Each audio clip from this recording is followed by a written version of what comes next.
Assalomu alaykum, hurmatli yig'ilish qatnashchilari. Bugungi uchrashuvimiz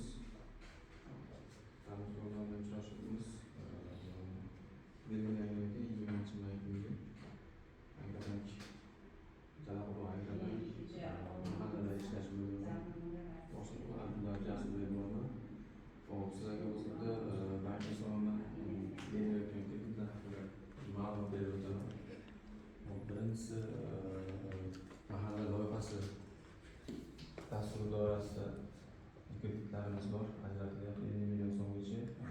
Imtiyozlar ayollarimizda 2% pasmoq, ya'ni 23%dan erkaklarga 25%dan tartibda bo'ladi.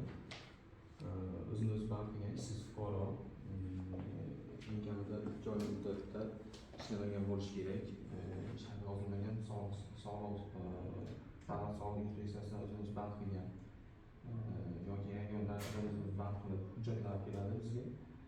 Mahalla agentlarimiz bor. Har bir mahallamizda mahalla agentlarimizdan tavsiyasi beriladi. Tavsiyanoma asosida kreditlar ajratib beramiz.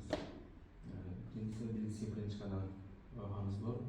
Dastur doirasida bu loyihamiz 17 million so'mgacha kreditlar ajratiladi. Uni ham tartib xuddi shunday, faqat 17 million so'mgacha sug'urta kafilligi asosida bo'ladi. Ya'ni sug'urta polisi ajratiladi, sizlar bunga to'lov qilasizlar, sug'urtaga qarab sizlarga kafil bo'ladi. Uchinchisi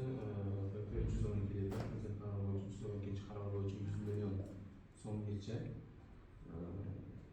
garovsiz, 100 milliondan yuqorisi 300 million so'mgacha garov bilan. Bu tartiblari yoki tadbirkor bilan shug'ullanayotgan tadbirkorlarga yana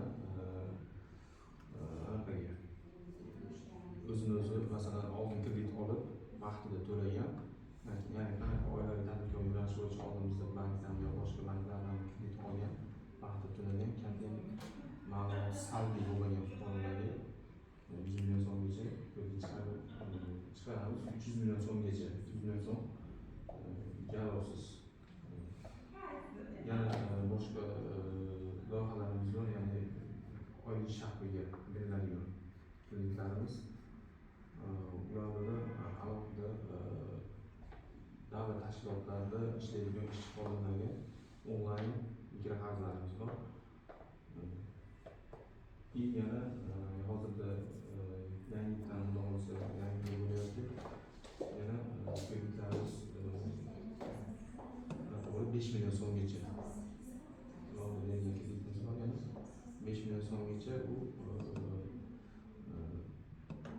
mahalla loyihasi dastur asosida bu ham alohida beriladi.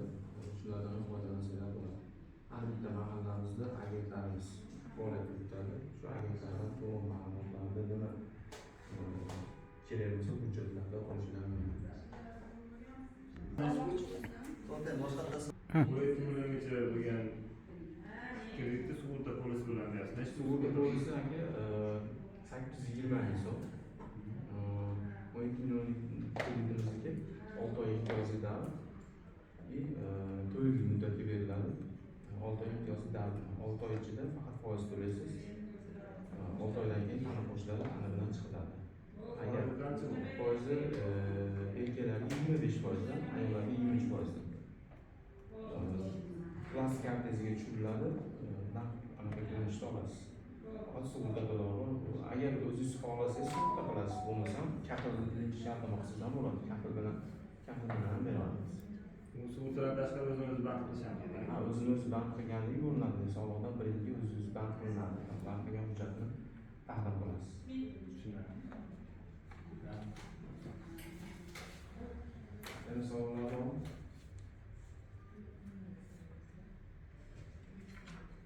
300 million olish tartibimi?